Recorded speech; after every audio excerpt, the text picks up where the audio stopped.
I dive into this lake on Everest, and I start swimming across it as quickly as I can. In less than 30 seconds, I realized I was in huge trouble. I just can't breathe. I'm gasping for air. We're at 5.5 kilometers above sea level. There's so little oxygen there. And then everything happened so quickly. I then had no strength in my arms to even turn my arms. My legs start dragging in the water. I start choking in the water. From the corner of my goggles, I see the general screaming at me to get out the water. I swim towards him. He runs into the water. He grabs me. He holds me out of the water. He says, "Lewis, I'm so sorry. It's over." He said, "I'm so sorry. It's all over. If I allow you to carry on with this swim, you're just going to drown in this lake. You'll just be another person that dies on this mountain." He said, "I'm taking you off this mountain as quickly as I can." And so he walked me all the way down this mountain to a little village called Gorakshep. And there we put up our tents, and there we rested for 2 days. He then walked up to me the following day, and he said, "Lewis, would you like to have another go at this swim?" And I said, "Yes." He said, "I feared that would be the case."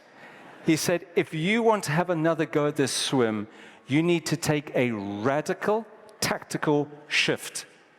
I said, "What?" He said, "A radical tactical shift." He said, "Why are you swimming so quickly?" And I said, "Well, Tim, the water is 2 degrees. It's absolutely freezing in there." And he looked at me and he said, "Stop being fussy. Stop being fussy. You've swum in much colder water. The issue here, Lewis, is not the cold. The issue here is lack of oxygen." He said, "What I suggest you do is as follows. Instead of swimming as quickly as possible, I want you to swim as slowly as possible to preserve your oxygen." He said, "Instead of swimming crawl, I want you to swim breaststroke, and then you can breathe whenever you want to." And lastly, Lewis, instead of swimming with all this aggression, okay, he said, "I recommend you start swimming with real humility." And he pointed up to Mount Everest, and he said, "You cannot bully Mount Everest." He said to me, "Lewis, you change or you will drown." And you know, when somebody frames it like that, you realize exactly how you're going to have to do this swim. Now, in the meantime, we've been able to get a small boat brought up, and now early in the morning, we're going to carry this boat up Mount Everest. It would be fair to assume that we were the first people ever to try and take a boat up Mount Everest. But eventually, we get up there to that lake, which 2 days earlier, or 3 days earlier, I had nearly drowned. This is a photograph of that moment when the general ran into the water. You can see the bubbles in the front of the picture.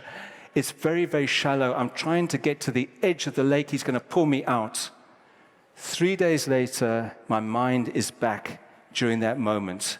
And I realized, Lewis, if you go too quickly, you can drown. But if you go too slowly, you could get very, very severe hypothermia.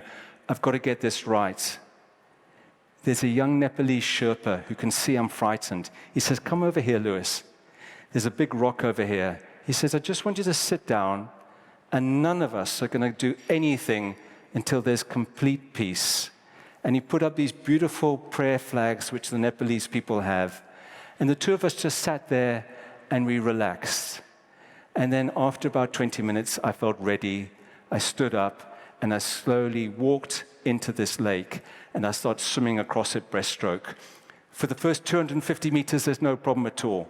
For the next 250 meters, there's also no problem.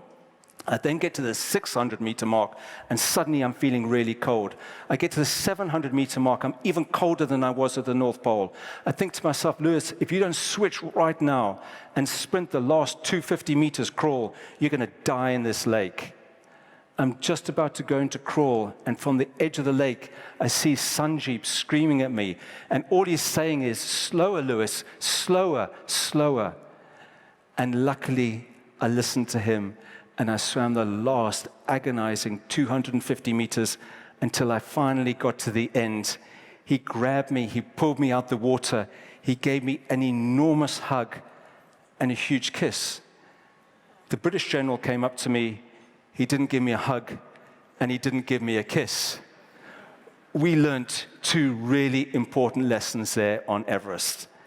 And the one is that just because something has worked in the past, and swimming fast, aggressive crawl is the way I'd always swum, just because something has worked in the past doesn't necessarily mean it'll work today, and it certainly doesn't mean it'll work tomorrow. And the second lesson, and it's also about change, and that is you can change your stroke, you can change your speed, but for real, for effective change to take place, one has to be prepared to completely change one's mindset.